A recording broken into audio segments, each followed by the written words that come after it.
The North Carolina Education Lottery received some attention this spring from a familiar critic. That's House Speaker Pro Tem Paul Stam. He's asking the state Senate to pick up his Honest Lottery Act legislation, a bill that would regulate how lottery communicates its odds of winning and the formula for how the jackpots are advertised. Representative Stam doesn't believe the current advertising strategy is honest. Fancy, pictures. Actually, they're at a pretty low edge. They appear to be geared to people who are not at a real high educational level. They're very corny. Lottery officials are pushing back on the bill. They say their critics should give lottery players a little more intellectual credit about knowing the odds of winning everything from just a few bucks on a scratch-off card to the multi-million-dollar jackpots. An independent auditor found in a performance audit that for every dollar we spend in advertising, we produce $31.70 in profits, so that's a pretty significant number. House Speaker Pro Tempore Paul Stam joins us from Wade County. And lottery critic, are you a lottery opponent? I am. I sued to stop them many years ago. Well, it's here, and people obviously like playing it. It makes the state a lot of money. What's the beef? Well, the beef is that most of the money is made by false and deceptive advertising. Just give you a couple of easy examples. You're riding down the highway, you see a billboard, $123 million for Powerball.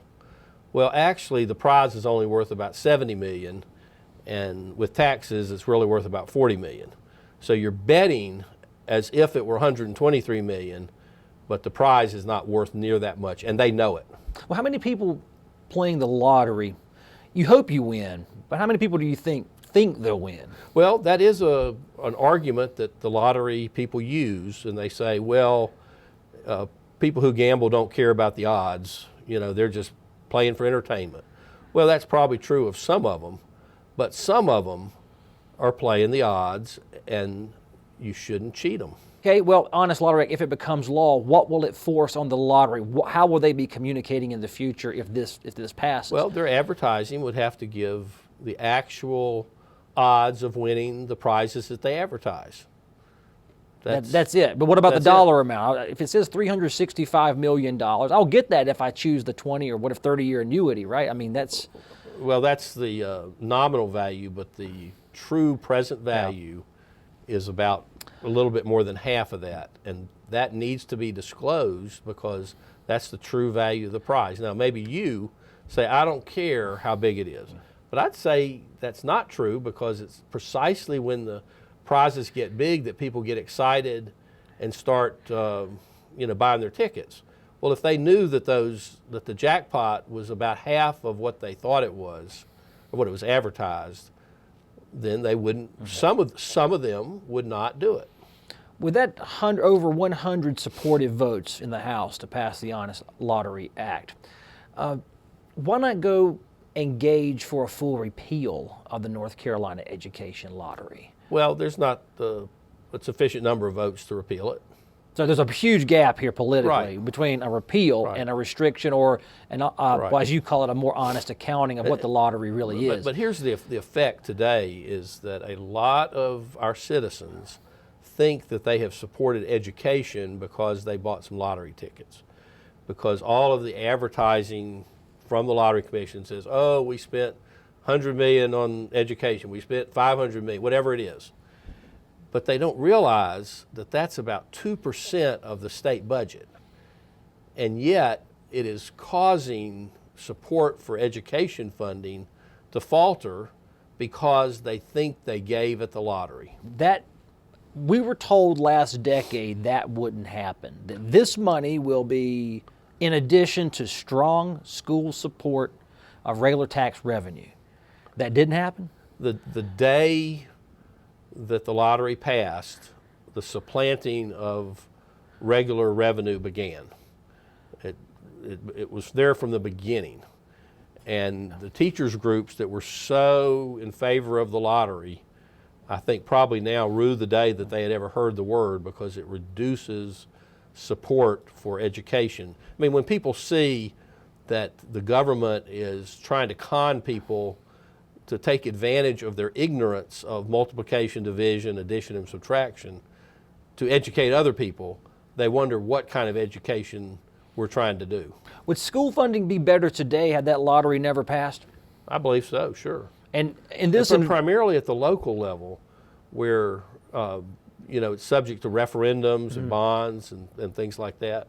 I believe at the local level, support for education would be much stronger. So if you get the Honest Lottery Act through, it will create a different picture of the lottery from a branding perspective, may reduce demand for tickets and participation. What do you do with the money that's lost there? Because people would willingly pay that and get that into the state coffers. Well, the fiscal research doesn't estimate any loss in funding. I would disagree with them. I think there'll be some loss. Who knows how much? But whatever loss it is from people who previously were deceived, now know the truth, and now are not gambling. And wouldn't that be a good thing, to change deceit into truth? What do you think is going to happen this session? Can you convince the Senate to take up this bill and to vote on it and much less pass it? Well, it was a bipartisan bill. I don't know any reason why they wouldn't take it up, so we'll see. Short session 1 month from now. Representative Stam, Paul Stam, Wake County House Speaker Pro Tem, thank you so much for being on. Thanks, Kelly. County governments have now stepped into the lottery policy discussion. It's lottery revenues that have helped counties build local schools, and that funding is dried up, and counties are telling their legislators about it. So now it's just the annual appropriation process. There's nothing to point back of that pledge, of that guarantee back when the lottery was established in 2005 about any dollars going forward for school construction cost. Heading into the short legislative session, you have House Leader Stam asking the Senate to see the lottery the way he does, as a state-supported gambling arm that doesn't clearly tell players how much the odds are stacked against them. Then you have the lottery, which says it has millions of players who know the rules, have fun playing the lottery, and don't mind buying tickets for a chance to win and a chance to funnel cash back towards education. Alice Garland is the executive director of the North Carolina Education Lottery, and in fairness to you, you watched Representative Paul Stam's interview with me at this very set. He does not like your lottery, and what do you think of his perspective? Representative Stam was an opponent when the legislation was going through. He indeed was a party to the lawsuit, trying to say that the lottery did not pass legally. He has, I think, wanted to eliminate the lottery ever since we've been in existence. So not news to us. How does that affect your ability to come up here and testify? The Lottery Oversight Committee has met, and we're right up on the short session. We could see that bill come up in the Senate. Does this change anything to have a Speaker Pro Tem go public, bring it back up? No, I mean, the bill went through the House last session. We were obviously involved in the discussions on that. We know where Representative Stam stands. We've done a really good job. I think the legislature and the governor are very happy to have the money from the lottery, and we're just going to keep doing the really good job we've been doing. Let's talk about playing the lottery. I think most people have played at least once or twice. Some play it regularly. So what's the appropriate balance of playing a lottery and understanding what you're getting yourself into, whether you buy scratch-offs or play the Powerball? We very much want our players to know what they're playing and understand how the game works. We work very hard to educate our players.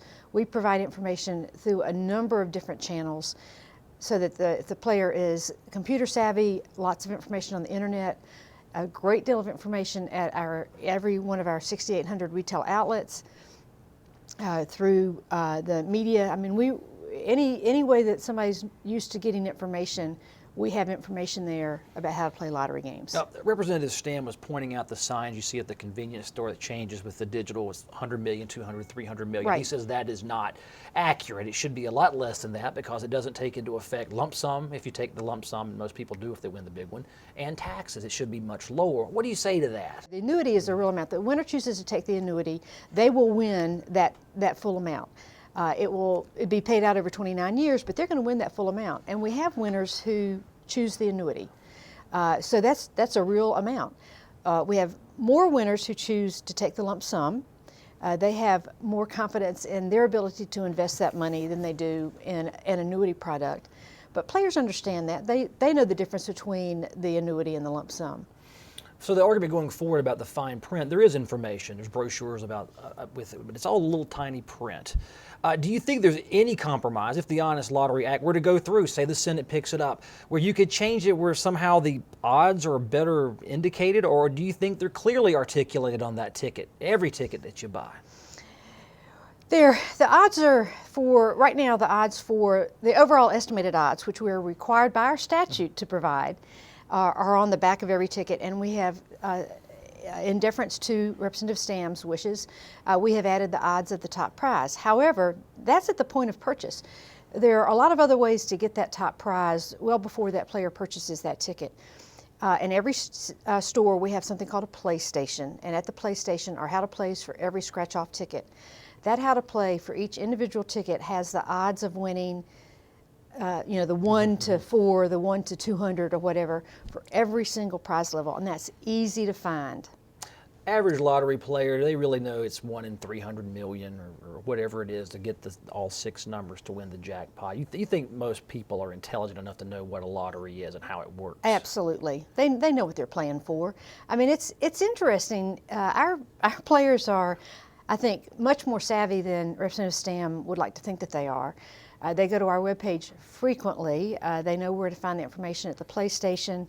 I've had players tell me what the odds are because I don't always have it all memorized. The other thing that's interesting, and this is a frequent occurrence, is players are very interested in, on the scratch tickets, how many top prizes are remaining.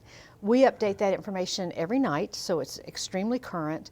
And players will go to our webpage and look at that information before they decide which ticket to purchase. So players are pretty savvy. What I'm sensing between lawmakers and conservatives about this lottery debate is the money that was supposed to go to education isn't going to education. Instead, it's the reducing education funding at the budgetary level because you have lottery money. Where does that put you in the middle of all this? Because Representative Stam is speaking more to you and your lottery, but also to other policymakers who said you broke your promise. You didn't add to the school budget. You've supplanted.